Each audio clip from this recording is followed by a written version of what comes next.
You will hear a number of different recordings and you will have to answer questions on what you hear. There will be time for you to read the instructions and questions and you will have a chance to check your work.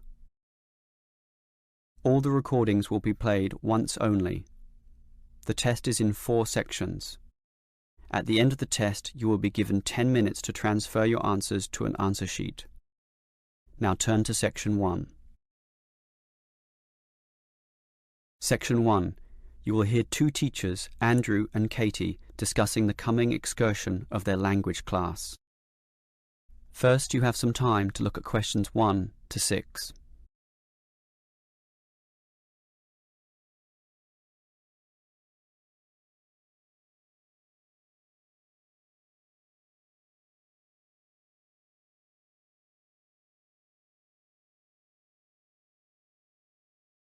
Now we shall begin. You should answer the questions as you listen, because you will not hear the recording a second time. Listen carefully and answer questions 1 to 6. Well, we have this school excursion plan, but when exactly is it? Is it this Tuesday or Wednesday? Well, it can't be Tuesday with the English tests taking place. Ah, right, not Tuesday but Wednesday. That's right, all day Wednesday, taking a bus outside the city. And where are we going?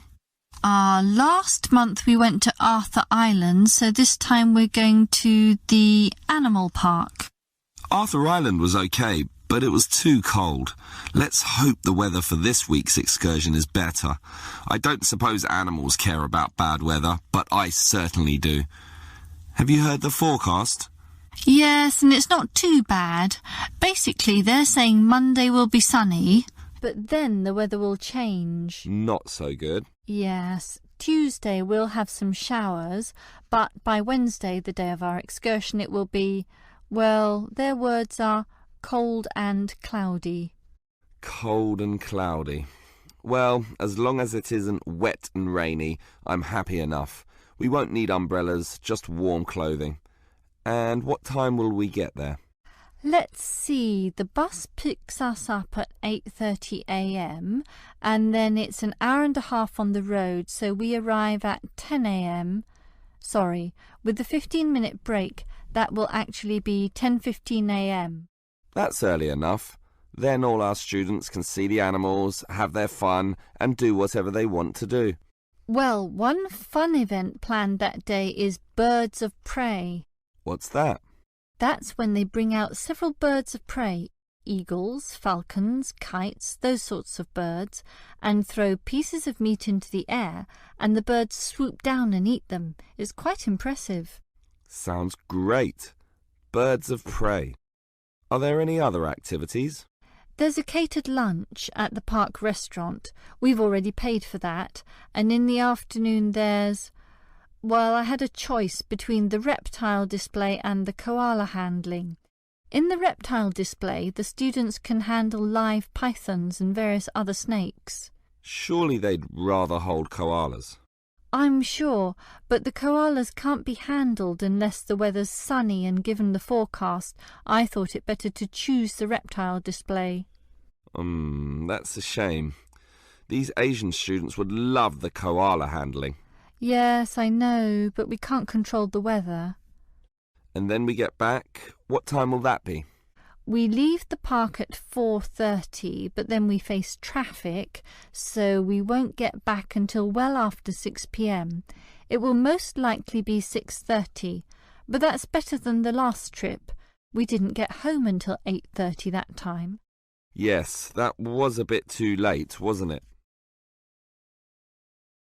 Before you hear the rest of the conversation, you have some time to look at questions 7 to 10.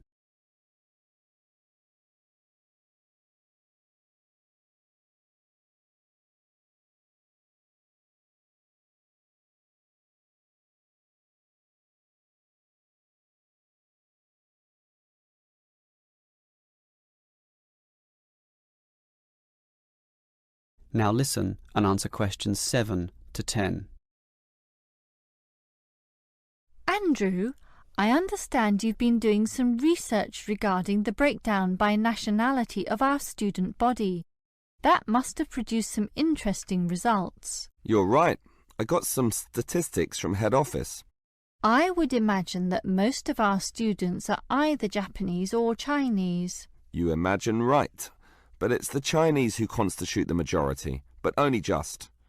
I had thought Koreans might be second, but it's actually the Japanese, quite close behind.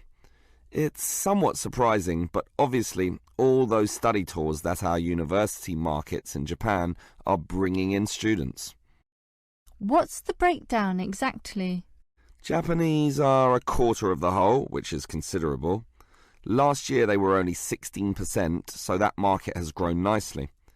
The only other proportions of some weight are the Indonesians and Koreans, about the same. Indonesians at 15% and the Koreans are a little higher, not like last year when they were less than 10%. I thought we'd have more Indonesians than Koreans. Well, as I said, they're about the same. Just like the Saudi and Thai student numbers, almost the same also, both just under 10. Which one is bigger? Thai students number just a fraction more. As for the other nationalities, collectively they're only 3%, so it wasn't worth giving each of them a separate category. I just grouped them under other. That's Vietnamese, South American, a couple of Russians, and so on. That is the end of section 1. You now have half a minute to check your answers.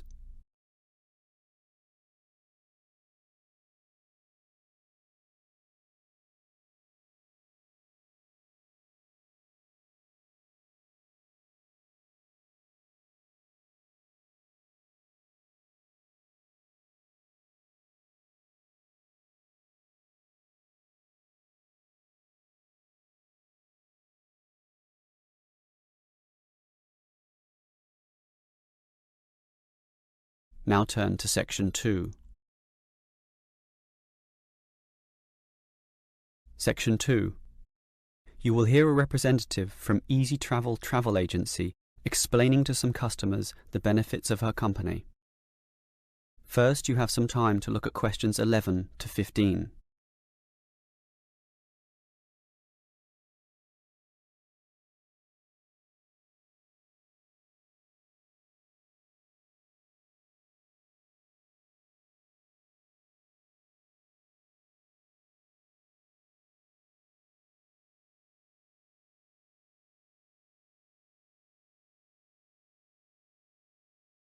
Now listen carefully and answer questions 11 to 15.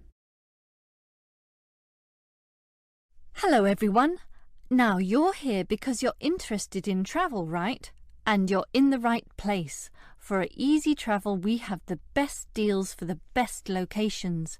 We specialise in eco-travel, or holidays designed to get you amongst nature, ignoring the hustle and bustle of big cities.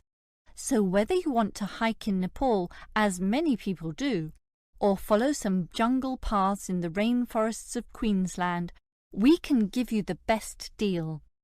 If you look at our office here, you'll see our overseas consultants. That's for trips overseas, obviously, to Europe, to North America, but primarily for the Asian market, which is generally more popular in this part of the world. Most people like that touch of the Orient, right? But they also like the domestic market, since this country offers its fair share of beautiful natural vistas. What about the deserts, anyone? What about some striking red rock gorges? Then talk to our domestic consultants, who can arrange anything you want. But they deal with the accounts in the morning, so you'll need to talk to them in the afternoon. And remember, our office doesn't open at night, sorry to say. Now, around the outskirts and outer regions of this city, there are many beautiful places that you might not be aware of, and the advantages of these regional locations are many. Mostly by being closer, some of them can be done in a day tour. Yes, it's fast and convenient with none of those long-haul bus trips which often leave you cramped and uncomfortable and stuffing heavy suitcases into luggage racks. But I should tell you about our buses, those that are needed for the somewhat more distant holiday destinations. They definitely do not suffer from those problems I just mentioned. We use the services of the famous Sleek Line Company, whose buses are known as the very best. Yes, they are big, yes, they are comfortable, but what makes them especially different is the personal attendant who accompanies the driver, ready and willing to serve you and ensure that your trip is the very best. So whether it's overseas or local, we can certainly give you what you want. Now, do you have any questions? Before you hear the rest of the talk, you have some time to look at questions 16 to 20.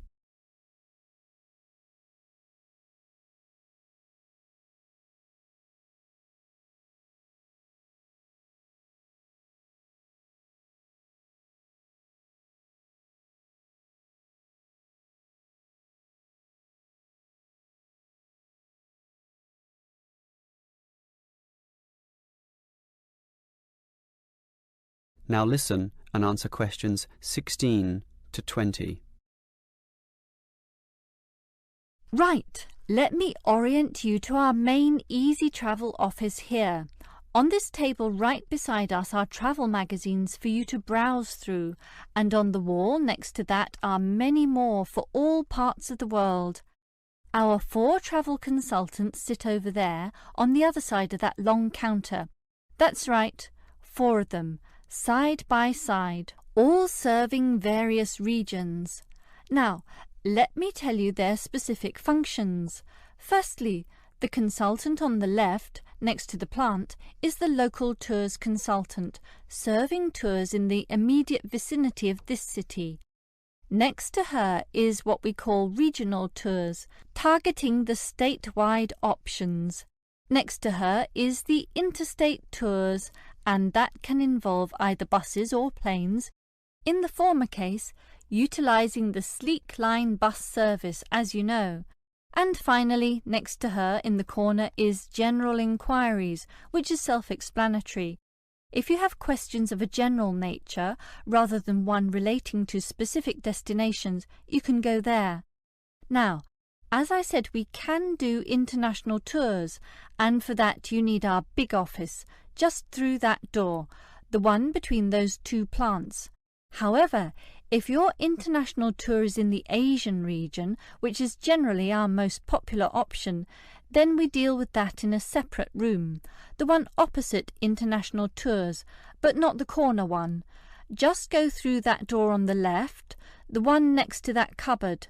The door next to that is, in fact, our general office, so please don't go through there. That's reserved for staff members only. That is the end of section 2. You now have half a minute to check your answers.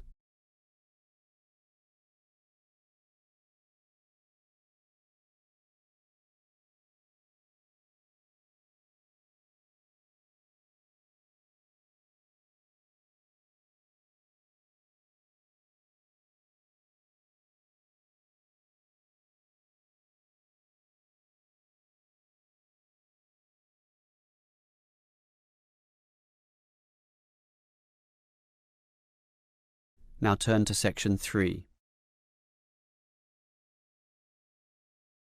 Section 3. You will hear 2 students, Sam and Liz, discussing their university orientation program. First, you have some time to look at questions 21 to 24.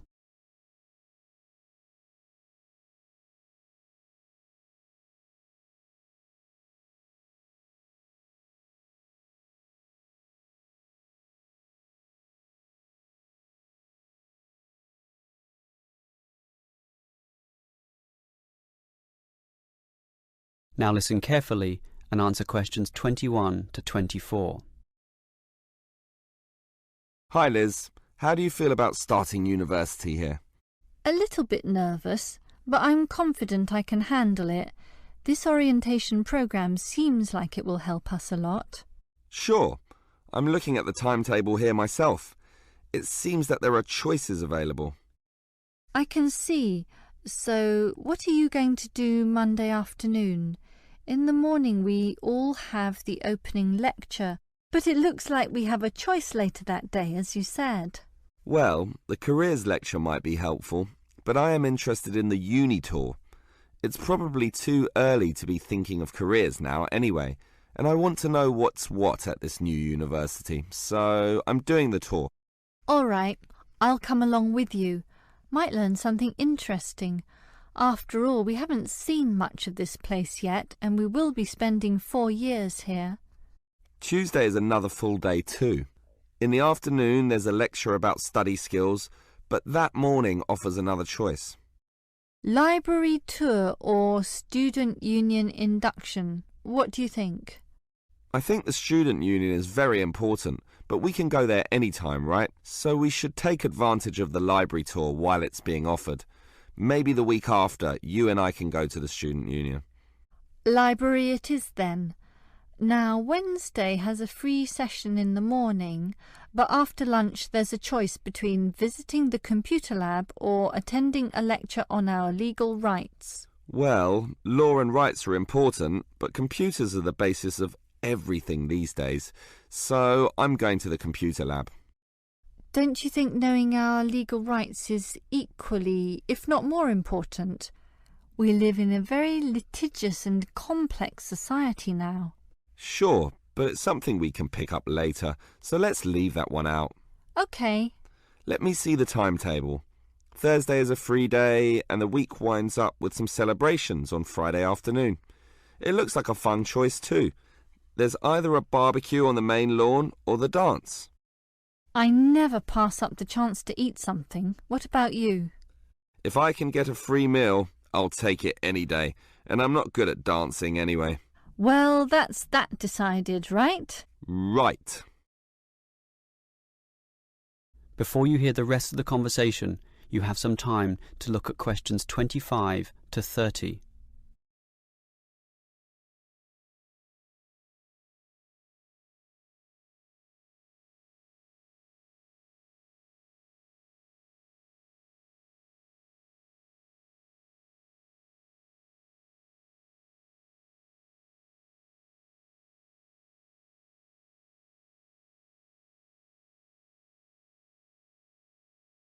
Now listen and answer questions 25 to 30. Guess what, Liz? There's another interesting thing in this orientation booklet, and it looks important, about a style guide. What's that? Take a look yourself. It seems to be a set of rules regarding how to present written work, essays and that sort of thing to the lecturers. They want a uniform style of presentation. I can see, so everything we hand in must have a header and a footer. A what? A header and a footer. The footer is at the bottom of the page and the header is at the very top. That's why they call it a header, you know, that little bit of writing giving details about the work. And they also want the word count. Why do they need that? I guess because the lecturers will specify the number of words they want for their assignment, and they want to be sure students follow this. And even the heading on the page has to be a specific dimension, 16 points and bold print and underlined. And subheadings are 14 points, and the font has to be Arial for everything. Yes, the main text is Arial too, as you said, and the size is 12 points, with the header and footer being slightly smaller at 10 points each. Well, it seems logical. The size of everything is in proportion to its importance, but why do they need the spacing of the main text to be 1.5? The header and footer are different. They're only single-spaced. Probably to allow the teacher to insert comments or corrections, or just to make it all more readable, I suppose. And we need wide margins on the left, right, top and bottom, probably for the same reason. Lots of space to allow the addition of comments. That's a bit scary, actually. It seems to assume we will be making mistakes. And look what they want in the header and footer. The header has the name of the work. Not the name of the teacher? No, the work, but surely the teacher's name must go somewhere. Ah, here it is. It goes in the footer. OK. I'd say this is all logical. If a page is lost, say falls to the floor, then with all this information it can always be traced back to the teacher involved. Right. As you say, all very logical.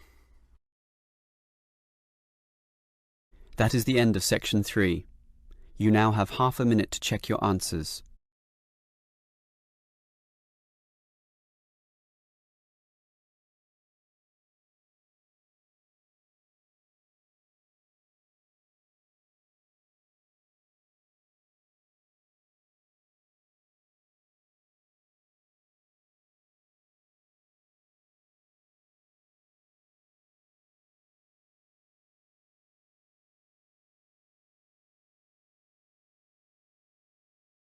Now turn to section 4. Section 4. You will hear a lecturer discussing public parks. First, you have some time to look at questions 31 to 34.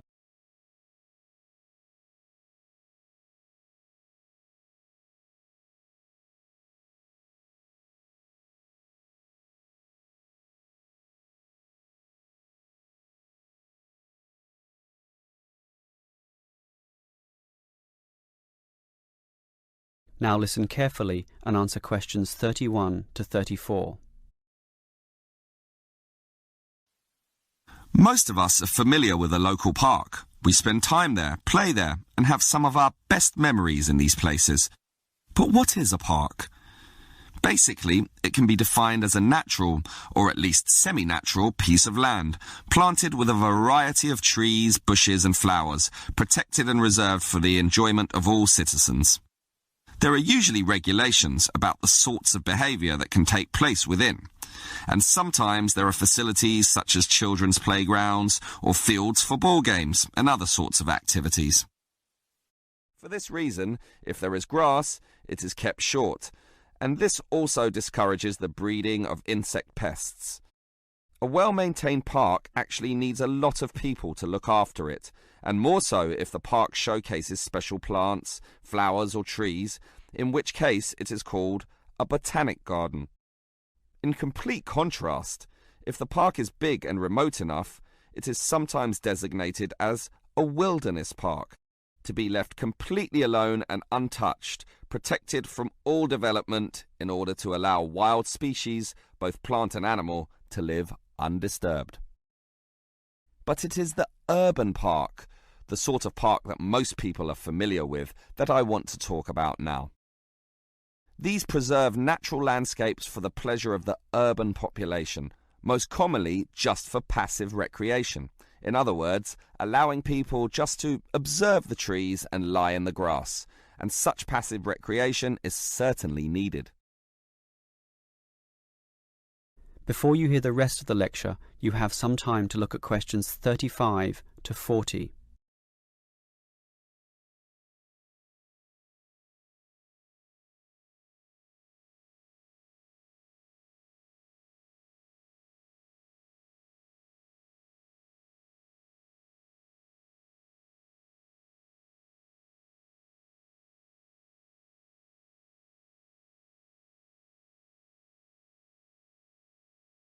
Now listen and answer questions 35 to 40. Continuing on the subject of parks, it might surprise you to know that once there were none. 1,000 years ago, there was no need, since there were already extensive open spaces, forests and wilderness surrounding most cities and towns, for example in Europe. These dark, dank forests were large and even dangerous, full of wild animals and with the potentially fatal result of getting lost. Hence, fairy tales evolved about witches living in these areas and the wolves and bears which could threaten young children. However, with the rapidly increasing human population, the original wilderness and natural open spaces were intruded upon. Forests were cut down as population spread, and with them urban pollution and further deforestation. But it was only with the advent of the Industrial Revolution that people realised natural areas needed to be preserved to give the populace access to the sort of nature that was fast disappearing due to the uncontrolled development and demand for resources. The first park expressly designed for that purpose is usually considered to be Prince's Park in Liverpool. This was in 1841 on land donated to the public by a rich iron merchant. With such a generous donation, worth about £50,000, the council decided to invest £5,000 of its own money in making it look good. Consequently, they hired a landscape designer, Joseph Paxton, who designed twisting turning pathways among shade-giving trees, all based around a central lake. In many ways, it became the prototype for all later large parks, including the famous Central Park in New York. But if we were to pick the park that most people are familiar with, it would be the much smaller neighborhood park. These can be tiny, but by being in the midst of extensive development and dense populations, they are increasingly seen as a refuge where one can get a glimpse of true nature. Many psychologists now maintain that this glimpse is necessary, for ultimately, as a species, we have an innate affinity for nature, and the concrete urban zoo clashes with our inner being. This has seen the rejuvenation of many urban parks that were once left to decay, for example, in New York or London, and indeed some cities such as Melbourne are known all over the world for their abundance of carefully maintained parks, including a world-famous botanic garden. That is the end of section 4. You now have half a minute to check your answers.